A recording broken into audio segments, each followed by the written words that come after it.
ราชกรมสมเด็จพระเทพรัตนราชสุดาสยามบรมราชกุมารีในวโรกาสเจริญชนมายุ71 พรรษาณวัดพระสิงห์วรมหาวิหารตำบลพระสิงห์อำเภอเมืองจังหวัดเชียงใหม่วันที่2 ถึง 13 เมษายนพุทธศักราช2569วันพุธที่1 เมษายนเวลา 14 นาฬิกาเชิญร่วมพิธีปลงผมณอาคารเรืองวิสุทธิโรงเรียนธรรมศึกษาวันพฤหัสบดีที่ 2 เมษายนเวลา 8 นาฬิกาขอเชิญร่วมพิธีบรรพชาเป็นสามเณรณพระวิหารหลวงวัดพระสิงห์วรมหาวิหารร่วมเป็นเจ้าภาพบรรพชาสามเณรรูปละ1,500 บาทหรือถ้าเป็นเจ้าภาพภัตตาหารน้ำปานะถวายสามเณรภาคฤดูร้อนทุกรูปติดต่อสอบถามรายละเอียดเพิ่มเติมได้ที่พระครูปริยัติกิจจาภิวัตรโทรศัพท์89-264-2485หรือบริจาคสมทบทุนได้ที่ธนาคารกรุงไทยชื่อบัญชีโรงเรียนธรรมราชศึกษาเลขที่บัญชี540-0138-136ได้ตั้งแต่วันนี้เป็นต้นไป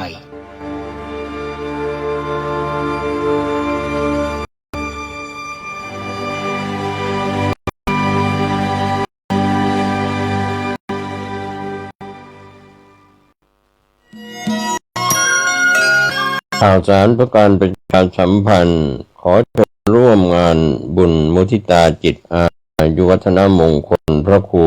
วินัยธรนันทวัฒน์อิสระยาโนผู้ช่วยเจ้าวาดวัดดอนตันอำเภอแม่ริมจังหวัดเชียงใหม่ฉลองสมโภชครบรอบวัดดอนตัน288 ปีรับเป็นเจ้าภาพโรงทานเจ้าภาพจตุปัจจัยทายธรรมถวายสังฆทานรวมไปถึงถวายโรงศพติดต่อสอบถามได้ณวัดดอนตันตำบลเมืองอำเภอแม่ริมจังหวัดเชียงใหม่วันเสาร์ที่9 พฤษภาคม 2569ได้บุญได้กุศลได้ความดีโดยทั่วหน้ากัน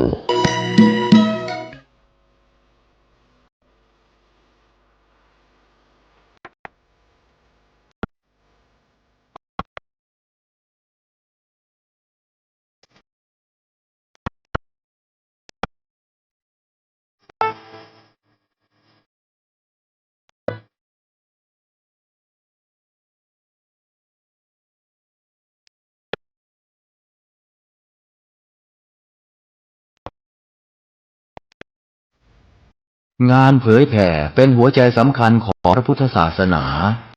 พระพุทธเจ้าอุบัติขึ้นมาบนเป้าหมายแห่งการเผยแผ่ความดีนำความดีไปแทรกไว้ในจุดที่มีความดีไม่มากค่อยๆเจือจางจนกระทั่งความไม่ดีนั้นหายไป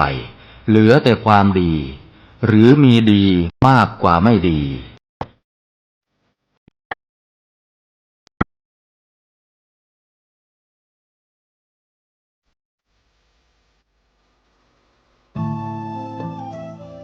ท่านกำลังติดตามรับฟังสถานีวิทยุกระจายเสียงพระพุทธศาสนาแห่งชาติและสังคมคลื่นเพื่อการศึกษาพระพุทธศาสนาและวัฒนธรรมระบบ FM 104.5 เฮิรตซ์รายการต่อไปเป็นรายการคดีโลกคดีธรรมขอกราบถวายความนอบน้อมแด่พระรัตนตรัยถวายความเคารพพระมหาเถระพระเถรานุเถระทุกท่านขอเจริญสุขญาติโยมสาธุชนที่กำลังติดตามรับฟังรายการจากสถานีวิทยุแห่งนี้ทุกท่านขอนำท่านผู้ฟังสู่รายการคดีโลกคดีธรรมพบกันในวันนี้วันขึ้น10 ค่ำเดือน5วันนี้ตรงกับวันเสาร์ที่28 มีนาคมพระพุทธศักราช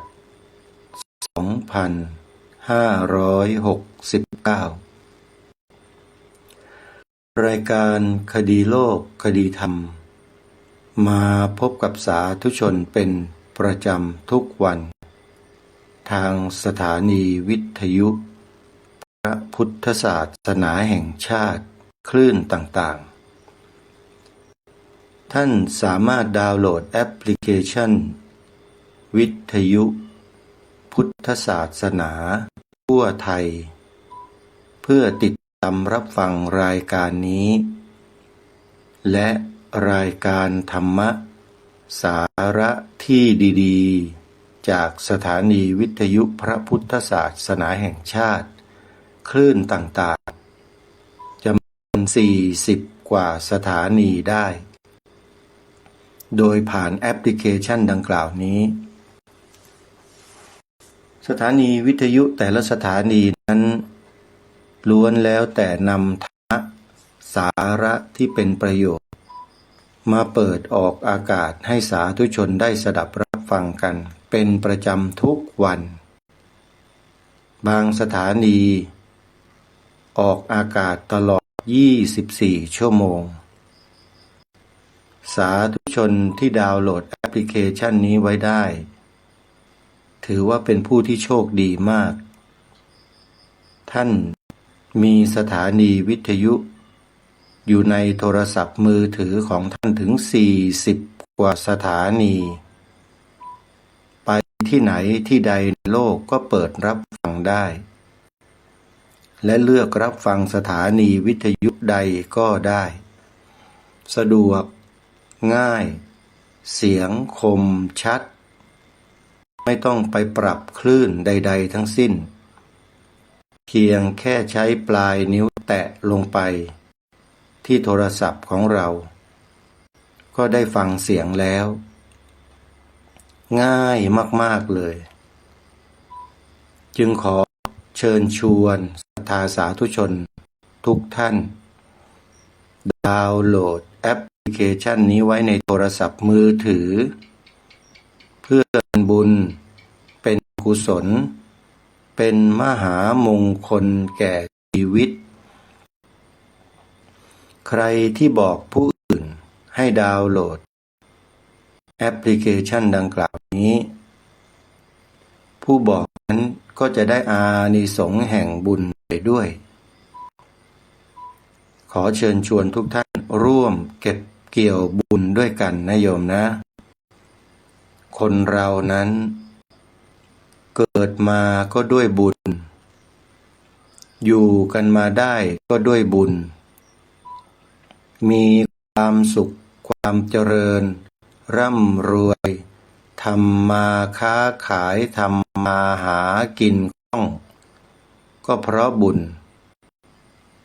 ใครที่เคยสั่งสมบุญมาแต่อดีตชาติบุญนั้นแหละตามมาส่งผลในชาตินี้ทำมาค้าขายก็ขายดิบขายดีมีคนเข้าร้านกันอยู่ตลอดเหมือนกับพ่อค้าขายเร่ตามตลาดนัดบางเจ้า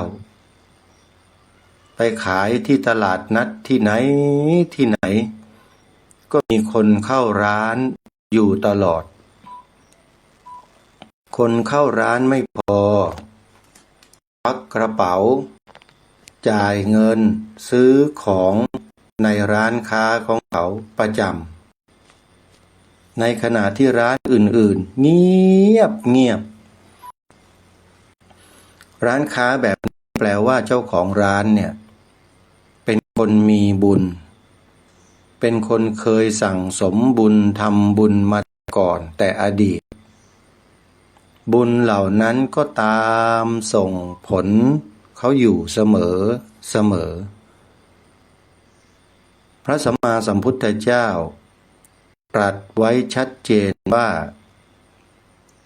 สุโขปุญญัสสะอุจจโยแปลว่าการสั่งสมบุญนำสุขมาให้เพราะฉะนั้นผู้ที่ทำมาค้าขายทำมาหากินทำกิจการใดก็แล้วแต่ที่เจริญรุ่งเรืองร่ำรวยไม่หยุดไม่หย่อนเนี่ยเป็นเพราะ หนุนส่งถามว่าใครเป็นคนทำให้เขาบุญเนี่ยไม่มีเขาทำของเขาเองเกิดขึ้นด้วยเจตนาของเขาเองตั้งใจเองได้ยินได้ฟังคำประกาศเชิญชวนจากคนอื่นได้ยินแล้วก็เกิดความรู้สึกศรัทธาขึ้นมาเลื่อมใสขึ้นมาทันทีจากนั้นกระบวนการแห่งการทำบุญก็โลดแล่นอยู่ในใจตลอดนี่เขาเรียกว่าคนมีบุญพอได้ยินเสียงบอกบุญก็เอาใจใส่ขนขวายบอกคนอื่นบอกคนนู้นบอกคนนี้เอามาเอาบุญกันมาช่วยกันลงขันทำบุญกันนะยกตัวอย่างเช่นร้านค้าตลาดนัดแห่งหนึ่งในจังหวัดสุรินทร์และบางส่วนของบุรีรัมย์เนี่ยมีตลาดนัดอยู่ตลาดหนึ่งมีอยู่ร้านหนึ่งขายของราคาไม่แพง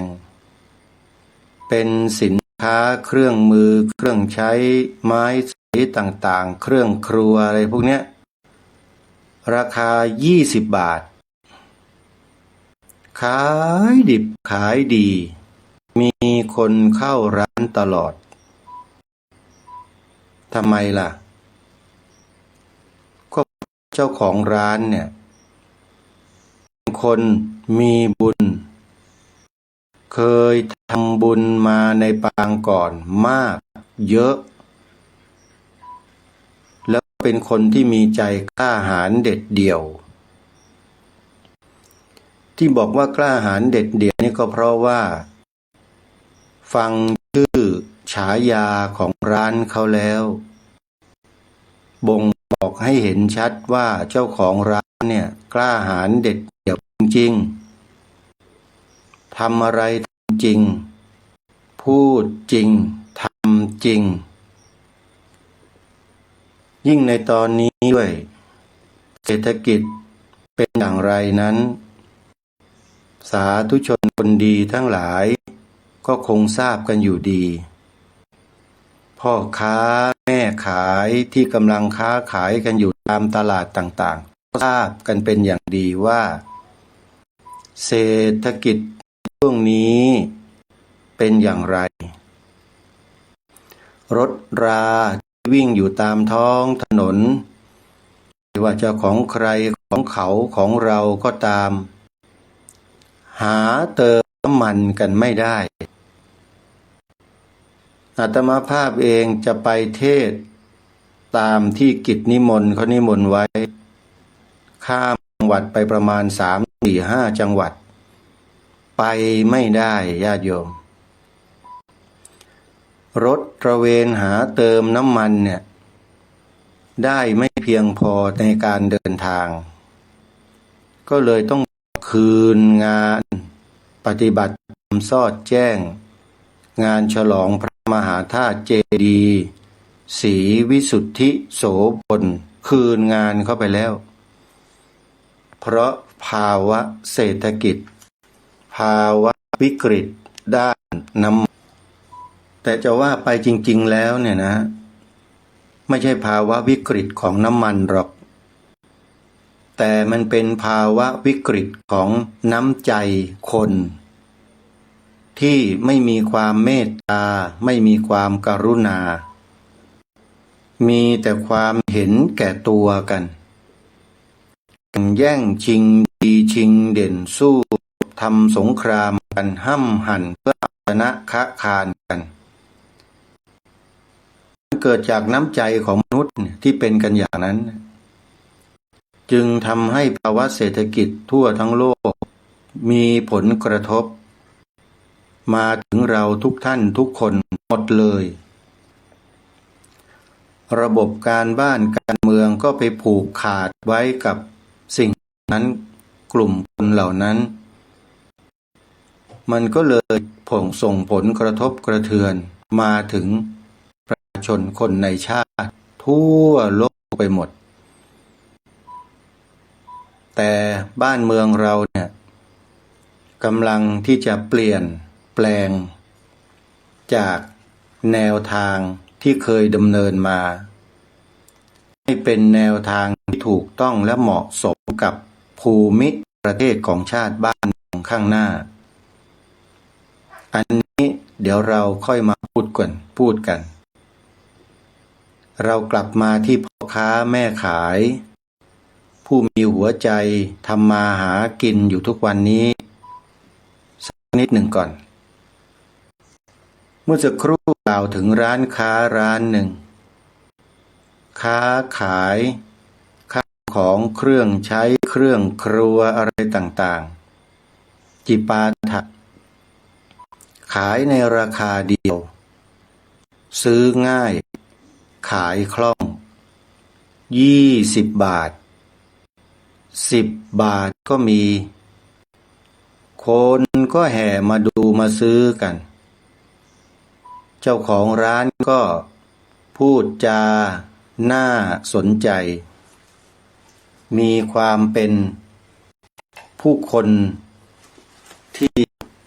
มีความรู้แล้วก็มีความสามารถพู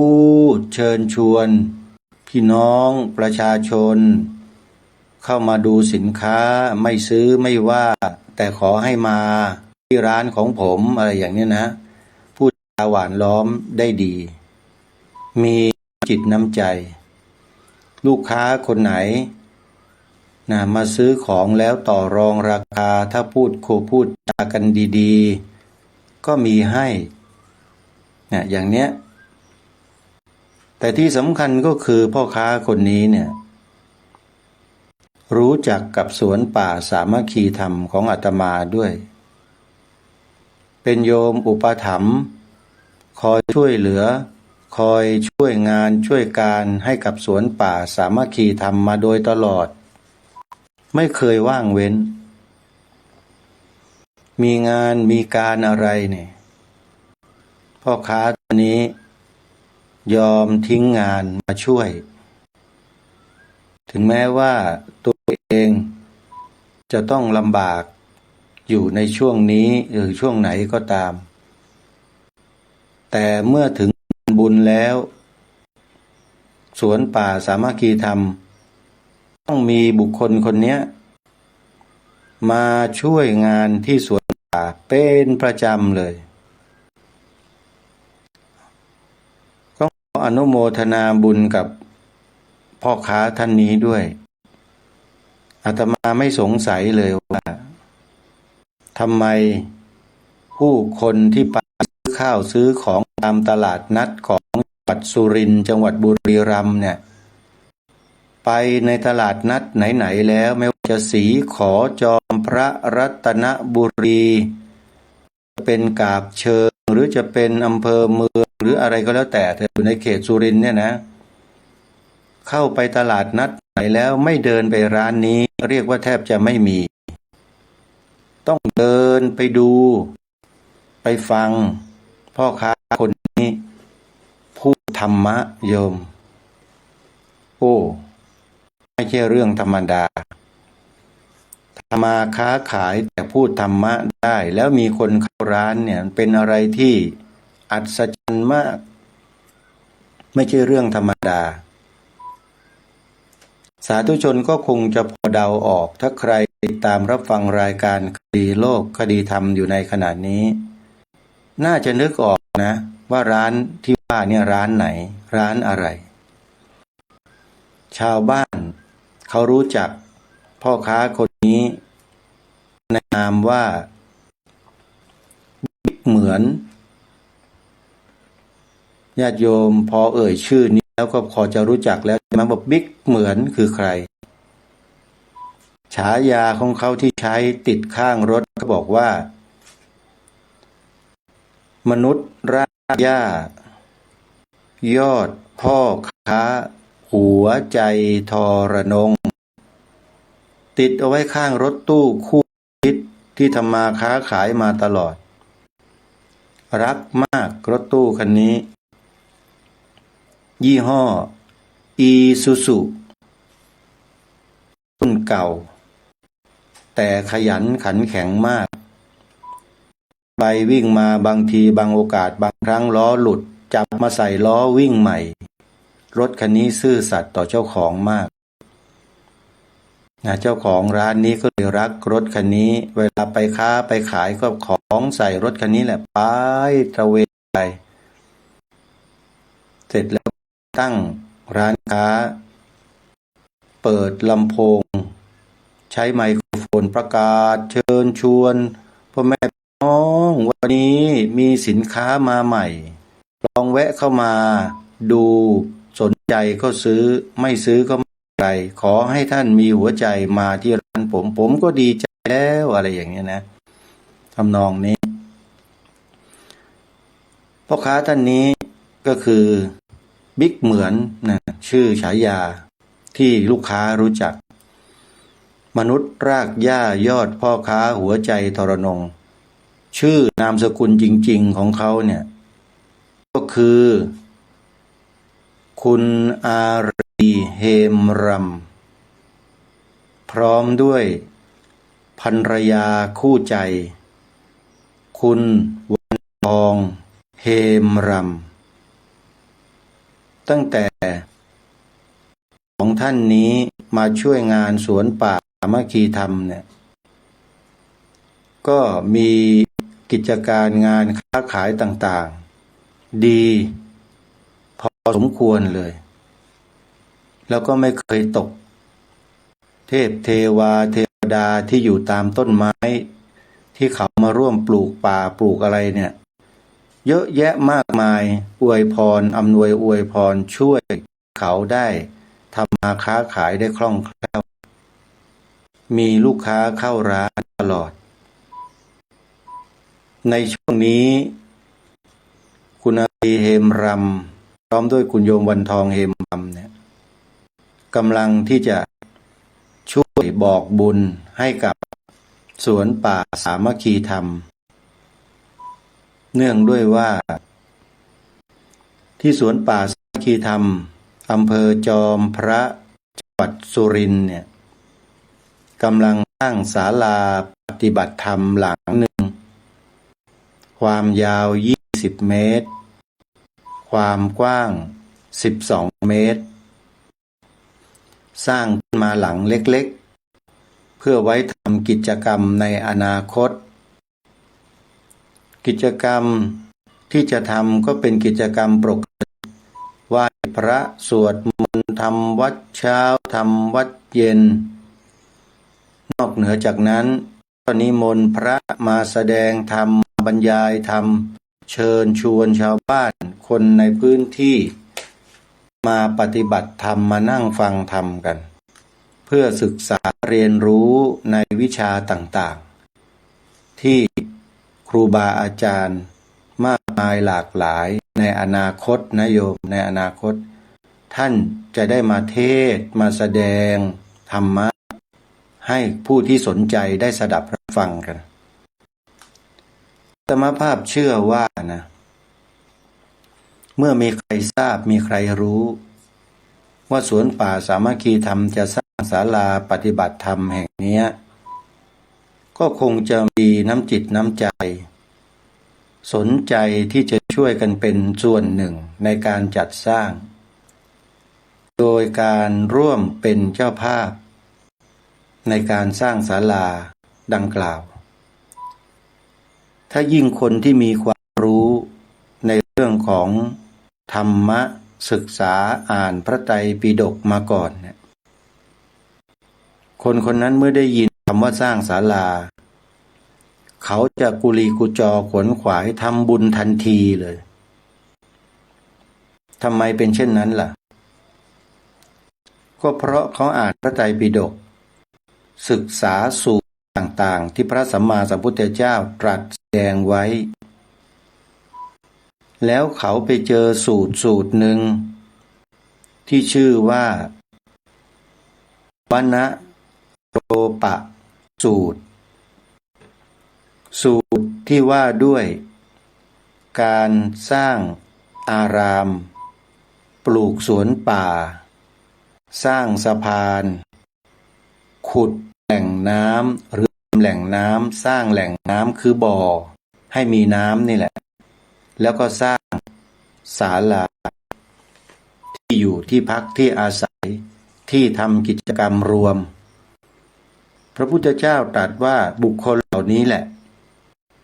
ที่มีส่วนร่วมก็ดีหรือเป็นเจ้าภาพก็ดีในการจัดสร้างจัดทำสิ่งเหล่านี้ได้บุญทั้งกลางวันและกลางคืนเรียกว่าได้บุญตลอด24ชั่วโมงเลย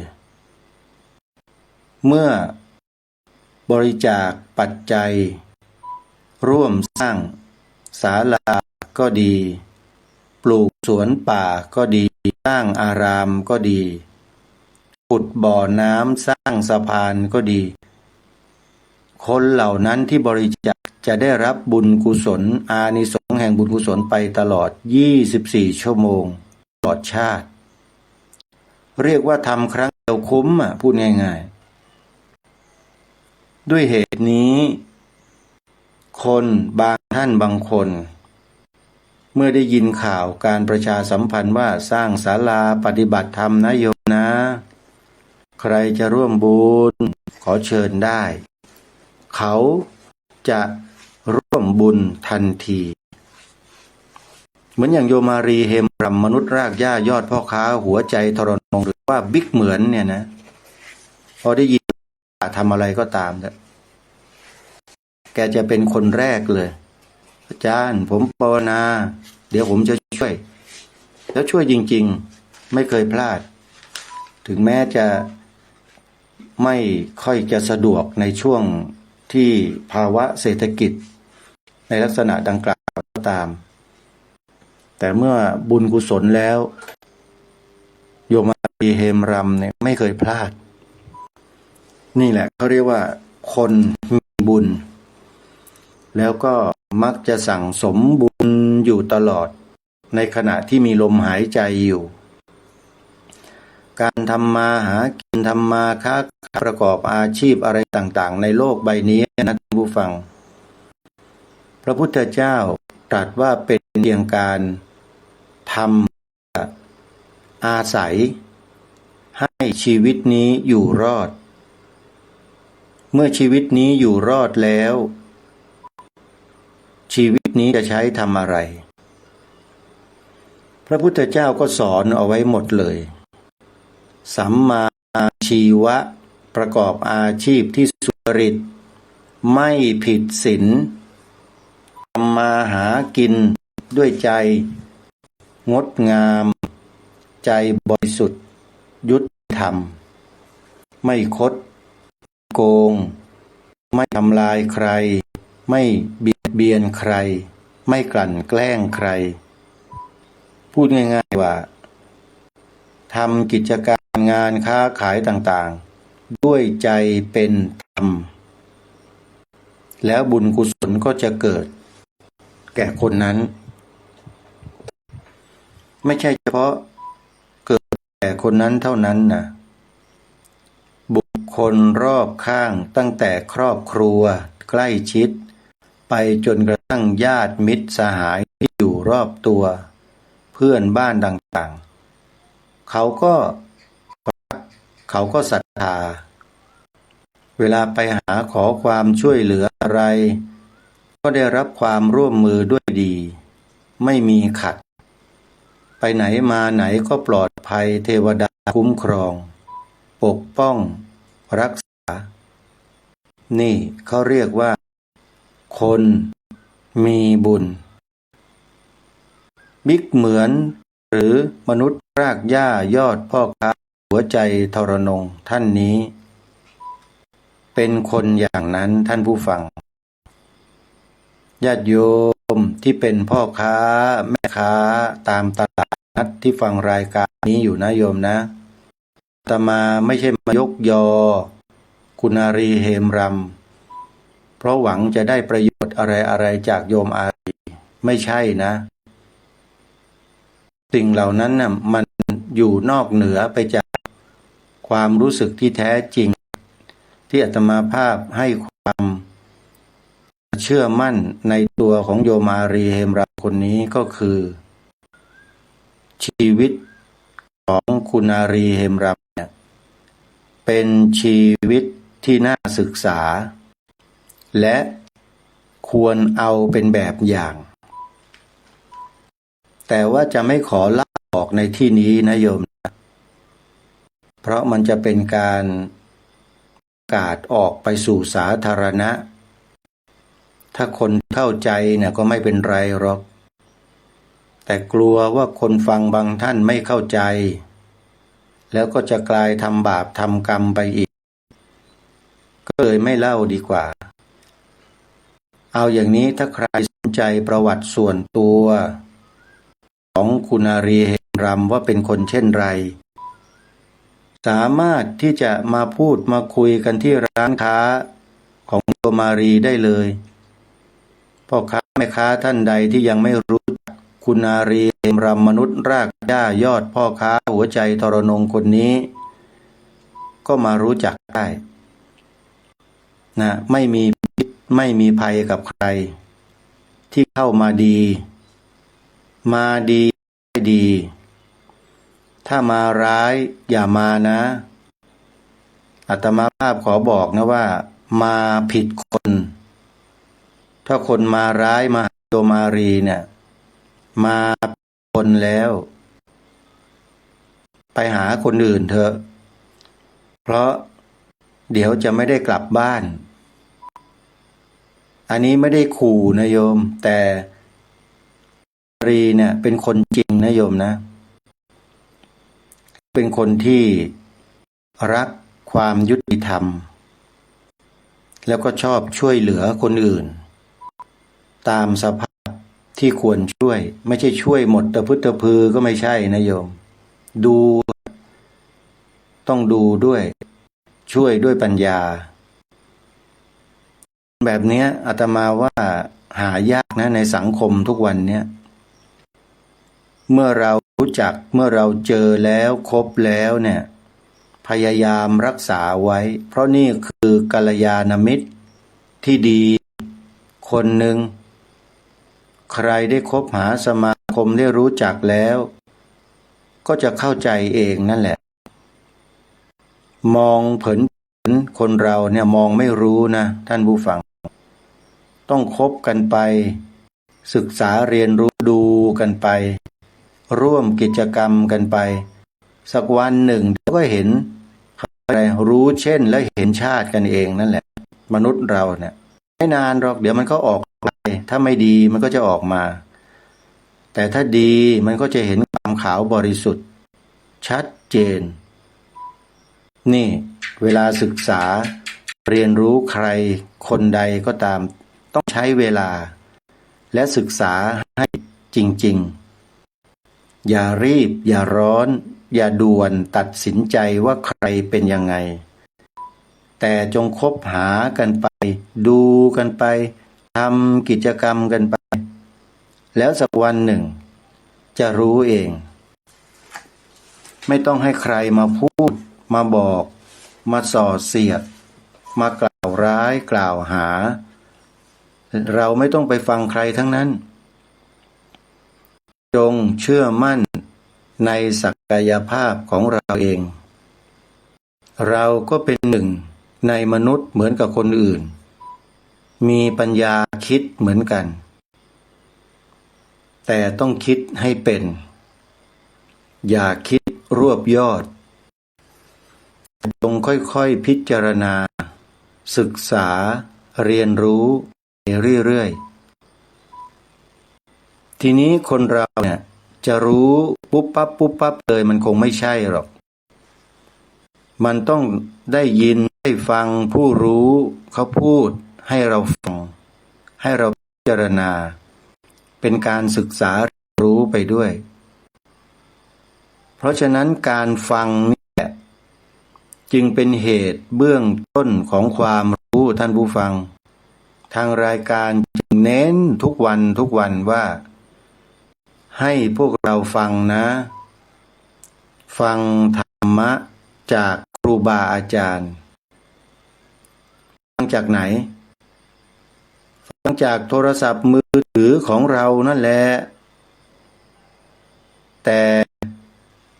ต้องดาวน์โหลดแอปพลิเคชันเอาไว้ในโทรศัพท์ก่อนนะ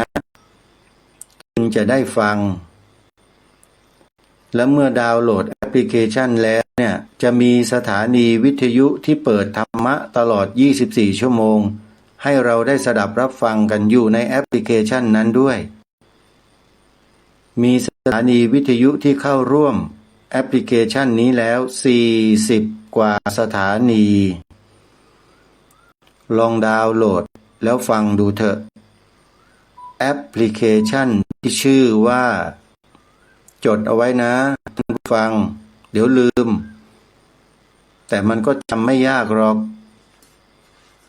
ชื่อแอปพลิเคชันว่า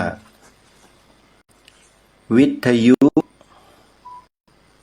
พุทธศาสนาทั่วไทยชื่อนี้แหละเป็นชื่อของแอปพลิเคชันที่รวบรวมสถานีวิทยุพระพุทธศาสนาแห่งชาติไว้ในที่เดียวกันมากถึง40กว่าสถานีและรายการที่ท่านกำลังรับฟังอยู่นี้คือรายการคดีโลกคดีธรรมออกอากาศทางสถานีวิทยุที่อยู่ในแอปพลิเคชันนี้ทั้งนั้นเลยทั้งนั้นไม่ใช่ทั้งหมดนะฮะหลายสถานีฟังได้ตั้งแต่9โมงเช้า10โมงเช้า11โมงเพลบ่ายโมง5โมงเย็นและเที่ยงคืนหรือตีหนึ่งฟังได้วันหนึ่งตั้ง6เวลาพลาดเวลาเช้าก็ฟังเวลา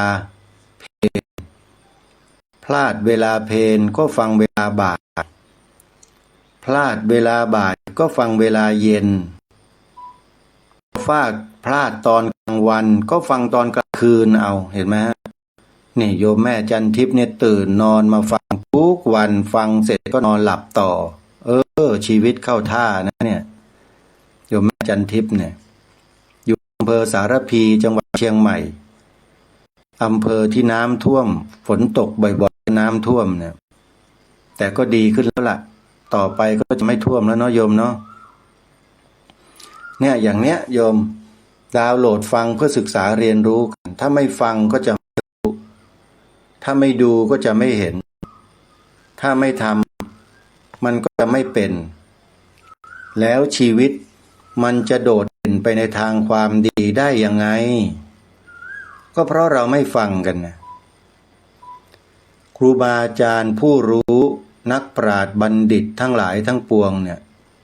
ที่เขามีความรู้ความสามารถเก่งฉกาจในระดับแนวหน้าของโลกของประเทศก็เพราะเขาฟังศึกษาเรียนรู้กันมาทั้งนั้นถ้าไม่ฟังไม่ศึกษาเรียนรู้มันจะเอาความรู้จากที่ไหนมาแอปพลิเคชันที่แนะนำไปเมื่อสักครู่เนี่ยนั่นแหละคือครูของเราดาวน์โหลดติดตัวไว้จะมีแต่ประโยชน์แก่ชีวิตของเราทั้งสิ้นสาธุชนท่านผู้ฟังทั้งหลายพูดถึงมนุษย์รากหญ้ายอดพ่อค้าหัวใจทรนงนามว่าอารีเฮมรำบิ๊กเหมือนเนี่ยสวนป่าสามัคคีธรรมเนี่ยมีความภูมิใจมากที่กัลยาณมิตรคนนี้มาช่วยสนับสนุนส่งเสริมงานของสวนป่าสามัคคีธรรมคืองานปลูกป่ารักษาสิ่งแวดล้อมคืนระบบนิเวศให้กับพื้นที่สร้างสิ่งดีๆให้เกิดขึ้นเช่นผลผลิตทางการเกษตรปลอดสารอินทรีย์แต่ยังไม่ได้ทำในตอนนี้เพราะยังไม่พร้อม ในใจตั้งเอาไว้แล้ว แต่รอโอกาสความเหมาะสมต่างๆที่พร้อมก็จะเริ่มดำเนินการ ตอนนี้ต้องการจิตอาสามาช่วยพัฒนาพื้นที่ทำเกษตรอินทรีย์ทำโคกหนองนาทำป่า3 อย่างประโยชน์4 อย่างอะไรอย่างเงี้ยมาช่วยออกแบบช่วยคิดช่วยดูช่วยทำกันจิตอาสายังไม่เกิดญาติโยมยังไม่เกิดที่สวนป่าแต่ไปเกิดอยู่ที่อื่นกันอาตมาก็ต้องรอคนเหล่านั้นมาเกิดพอมาเกิดแล้วเขาก็จะเจริญเติบโตอยู่ในสวนป่าสามัคคีธรรมพร้อมกับต้นไม้ระบบนิเวศและสิ่งแวดล้อมก็เติบโตไปด้วยจึงรอคนคนนี้อยู่ว่าวันไหนเขาจะมาทำโดยจิตอาสาจิตใจเป็นกุศลต้องการช่วยเหลือมนุษย์ช่วยเหลือผู้คนในโลกใจก็ต้องเป็นใหญ่อย่างนี้ด้วยนะใจใหญ่ใจโตใจกว้างถ้าใจแคบอย่ามานะโยมอยู่ที่สวนป่าไม่ได้เพราะที่นี่ไม่มีอะไรจะให้นะโยมมีแต่น้ำไว้อาบแล้วน้ำดื่มก็ยังไม่มีเพราะไม่มีเครื่องกรองน้ำบาดาลดื่มไม่ได้จะต้องกรองเสียก่อนเครื่องกรองก็ไม่มีแต่มีน้ำให้อาบให้ชำระล้างร่างกายแล้วก็มีไฟฟ้าที่ผลิตจากแสงอาทิตย์เรียกว่าไฟโซลาร์เซลล์ให้ใช้พอประมาณคืออยู่กันแบบพอเพียงนะโยมประหยัดสุดแต่ประโยชน์สูงนะประโยชน์สูงประหยัดสุดคือใช้ธรรมชาติมาผลิตธรรมชาติให้เกิดขึ้นแล้วใช้งานธรรมชาติอย่างพอเพียงสวนป่าสามัคคีธรรมนั้นอยู่อย่างพอเพียงนะโยมใครที่มาช่วยงานช่วยการแล้วมาพักมาหลับมานอนอยู่อาคารที่สร้างไว้เล็กๆเนี่ยจะมีพัดลมมีไฟฟ้าให้ใช้อาตมาภาพก็ต้องบอกกับผู้คนเหล่าอย่างตรงไปตรงมาว่าอย่าเปิดพัดลมทิ้งไว้นะอย่าใช้ชีวิตเหมือนกับอยู่ที่บ้านนะเพราะที่นี่มีข้อจำกัดหลายอย่างกินก็จำกัดนอนก็จำกัดทำอะไรก็จำกัดเพราะทุกอย่างต้องประหยัดทั้งสิ้นอยู่อย่างฟุ่มเฟือยอยู่ที่นี่ไม่ได้ท่านผู้ฟังเพราะจะทำให้สถานการณ์แย่เมื่อสถานการณ์แย่แล้วมันก็ลำบากไม่มีไฟใช้น้ำก็หมดอะไรอย่างเนี้ยนะเดินทางไปมาก็ยากลำบากไม่มีรถไม่มีอะไรยิ่งน้ำมันนี้เริ่มที่จะขาดแคลนด้วยมันก็เลยลำบากไปกันใหญ่แต่ถึงอย่างไรก็ตามสวนป่าสามัคคีธรรมก็ยังคงต้องสร้างศาลาปฏิบัติธรรมหลังนี้ต่อไปให้แล้วเสร็จเพื่อให้เกิดประโยชน์ต่อผู้คนที่ผ่านไปผ่านมาที่สวนป่าสามัคคีธรรมจะได้พักได้อาศัยศาลาหลังนี้ใช้ทำกิจกรรมต่างๆหลายสิ่งหลายอย่างหลายประการเป็นประโยชน์เป็นอาคารสถานที่ให้ศึกษาเรียนรู้เรื่องธรรมชาติสิ่งแวดล้อมการฟื้นฟูสภาพป่าไม้การปลูกพืชอินทรีย์ปลอดสารต่างๆเหล่านี้ทำกันอย่างไรก็จะใช้อาคารศาลาหลังนี้แหละมาให้ความรู้แก่ผู้คนต่อไปในอนาคตนะยังไม่ใช่วันนี้เดี๋ยวนี้นะอาตมาภาพก็ต้องรอเวลาที่เหมาะสม จึงจะได้ลงมือทำอย่างจริงจังต่อไป เชื่อมั่นว่าพื้นที่ที่สวนป่าสามัคคีธรรมเนี่ยมีความพร้อมอยู่แล้ว เพียงแค่รอผู้รู้ที่มีจิตอาสาเนี่ยมาออกแบบตกแต่งพื้นที่ให้เป็นพื้นที่ที่อุดมสมบูรณ์มากยิ่งขึ้นเท่านั้นเองลำพังอาตมาเองเนี่ยไม่มีหัวในด้านนี้เท่าไรโยมด้านศิลปะเนี่ยออกแบบที่ตรงนั้นตรงนี้ขุดหลุมขุดรอกขุดคลองไส้ไก่ทำยังไงโค้งไปโค้งมาน้ำไหลจากตรงนั้นไปตรงนี้อาตมาไม่หัวคิดตรงนั้นหรอกถ้าจะทำก็คือทำแบบเรียกว่าลูกทุ่งไม่มีความรู้เท่าไหร่แต่ถ้าคนมีความรู้ช่วยมันก็จะเป็นประโยชน์อย่างมากเขาเรียกว่าถูกหลักวิชาการไม่ลักลั่น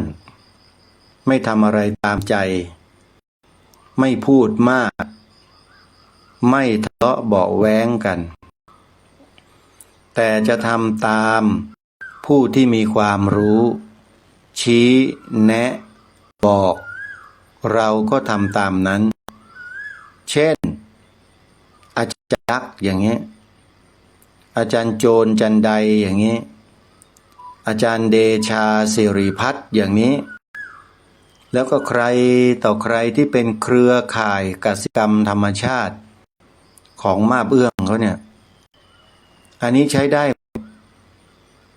ผู้รู้เหล่านี้เขามีประสบการณ์ความรู้เมื่อเขามาในพื้นที่เขามายืนมาดูมาเห็นแล้วเนี่ยเขาคิดออกเลยว่าจะทำอะไรอาตมายืนยันมั่นใจเลยว่าคนเหล่านี้เขารู้เลยมองออกเลยวางแบบวางแปลนเรียบร้อยเสร็จขุดต้องขุดนะขุดเพื่อทำแหล่งน้ำให้เกิดขึ้นแล้วก็รักษาน้ำนั้นไว้ในพื้นที่คนเหล่านี้เขาจะมีจิตวิญญาณของการอนุรักษ์สูงมากอาตมาภาพติดตามข้อมูลคนเหล่านี้มาโดยตลอดศึกษาเรียนรู้วิธีการคิดของเขานำเสนอยังไงลงมือปฏิบัติแบบไหนอย่างไรเขาทำเป็นตัวอย่างเอาไว้ให้เห็นหมดแล้วแต่มันแตกต่างกันตรงพื้นที่ไม่เหมือนกันจะทำออกมาเป็นโมเดลเดียวกันมันไม่ได้โยมโคกหนองนาเนี่ยเหมือนกันจะทำให้เหมือนกันออกแบบเดียวกันมาเหมือนอย่างที่รัฐบาลมีนโยบายขุดสระให้กับชาวบ้านฟรีจำได้ไหมโครงการขุดสระน้ำฟรีปรากฏว่าออกแบบมาแบบเดียวกันเป๊ะเลยทั้งประเทศปรากฏว่าฝนตกมาน้ำหายหมดไม่มีน้ำเหลืออยู่ในสระแม้แต่หยดเดียวมันจะไปมีได้ไงขุดลงไปจากพื้นไม่ถึง3 เมตร2 เมตรกว่าขุดไปทำไมขุดเพื่ออะไรไม่รู้นั่นแหละนโยบายของรัฐที่ผ่านมานะเขาทำกันอย่างนั้นไม่รู้ยังอยู่หรือเปล่าโครงการนี้ขุดสระน้ำให้กับเกษตรกรอาตมาก็ได้รับการขุดเหมือนกันตอนแรกปรากฏว่าฝนตกลงมาทั้งปีน้ำไม่มีอยู่ในสระเลยเพราะอะไรมันตื้นขุดอยู่แค่ผิวดินเท่านั้นเนี่ยมันจะไปเหลืออะไรน้ำก็ซึมหายหมดแล้วยิ่งดินแบบสุรินทร์นี่ด้วยเนี่ยเป็นดินทรายปนทรายนะโยมเก็บน้ำไม่อยู่นะนอกจากว่าเราจะขุดสระลงไปให้ลึกจนกระทั่งถึงชั้นดินเหนียวข้างล่างแล้วพอฝนตกมาด้านบนมันก็ซึมออกแต่ข้างล่างน้ำยังเหลืออยู่เราก็สามารถใช้น้ำนั้นเนี่ยมาดูแลพืชพันธุ์ธัญญาหารต้นไม้ต่างๆของเราได้นี่คือประสบการณ์นะแต่มาไม่มีความรู้แต่อาศัยประสบการณ์ตรงๆคือให้เขามาขุดเห็นด้วยตาตัวเองว่าน้ำมันไม่เหลือก็เลยขุดใหม่ขุดไปให้กว้างให้ไกลให้ลึกปรากฏว่าน้ำเหลือทุกปีถึงแม้ว่ามันจะอยู่ก้นสระแต่มันไม่หมดเพราะ น้ำมันออกอยู่ตลอดนี่คือความรู้ที่เราได้จากประสบการณ์ตรงของเรานะเอาละญาติโยมสาธุชนทุกท่านพูดไปแล้วเดี๋ยวมันจะยาวนะเรื่องเกษตรอินทรีย์เรื่องของโคกหนองนาเรื่องของสวนป่าอะไรต่างๆเนี่ยใช้เวลาพูดเยอะเพราะว่ามีเรื่องราวที่มาเล่ามาบอกกันมากประสบการณ์ที่ผ่านมาแต่วันนี้ขอญาติโยมสาธุชนทุกท่านใครที่มีความศรัทธาจะร่วมเป็นเจ้าภาพสร้างศาลาปฏิบัติธรรมที่สวนป่าสามัคคีธรรมตำบลบ้านผืออำเภอจอมพระจังหวัดสุรินทร์ก็ขอเชิญได้โดยเฉพาะพ่อค้าแม่ขายที่อยู่ตามตลาดนัดต่างๆกาบเชิงจอมพระรัตนบุรีศรีขอหรืออำเภออะไรก็แล้วแต่ในเขตจังหวัดสุรินทร์นะโยมฝากปัจจัยทำบุญมากับบิ๊กเหมือนร้านค้าของยอดพ่อค้าหัวใจทรนงคือโยมารีเฮมรัมได้เลยโยมารีจะเปิดเครื่องกระจายเสียงในร้านของเขาให้กับพ่อแม่พี่น้องที่อยู่ในตลาดนัดด้วยกันฟังทุกวันบางทีก็เปิดธรรมะดีๆให้ฟังกันบางครั้งก็เปิดรายการคดีโลกคดีธรรมให้ฟังบ้างแต่ไม่เปิดบ่อยช่วงนี้อาตมาบอกอย่าเปิดบ่อยนะโยมารีนะเพราะช่วงนี้บางทีอาตมาก็อาจจะแรงบ้างนะโยมารีก็หยุดไปบ้างแต่วันเนี้ยขอโยมารีบอกเปิดหน่อยเถอะอยากจะพบกับพ่อค้าแม่ขายให้เขาได้บุญจะชวนพ่อค้าแม่ขายต่างๆเป็นเจ้าภาพทำบุญสร้างศาลาร่วมกันแล้วก็อย่าลืมพอถึงวันงานเฉลิมฉลองก็มาร่วมทำบุญกันนะโยมนะแต่ตอนนี้ต้องระดมทุนสร้างก่อนโยมใครจะมีบุญในการร่วมสร้างศาลาหลังนี้ก็ขอเชิญได้นะโยมนะอาตมาเปิดสะพานบุญให้แล้วโดยมีโยมารีเฮมรัมเนี่ยเป็นตัวแทนอยู่ตลาดนัดของกาบเชิงจอมพระรัตนบุรีศรีขอหรืออำเภอต่างๆที่ติดตามฟังอยู่ในตอนนี้เดินเข้ามาที่ร้านของบิ๊กเหมือนได้เลยโยมมาฝากทำบุญสร้างศาลาด้วยกันอาตมานำบุญมาแจกให้พวกเราได้ร่วมทำบุญเนี้ยจะหนุนส่งให้พวกเราเนี่ย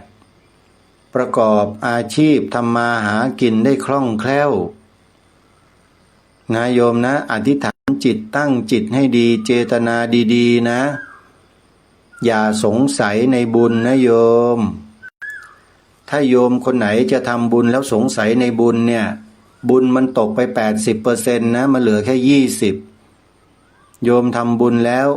นำเอาความสงสัยกลับไป 80% เหลืออยู่แค่20โยมก็ดีแค่ 20% เท่านั้นแหละก็เหมือนเดิมเพราะฉะนั้นเวลาทำบุญห้ามสงสัยนะเขาให้ตั้งใจมีเจตนาอันแรงกล้าแล้วก็ทำบุญเลย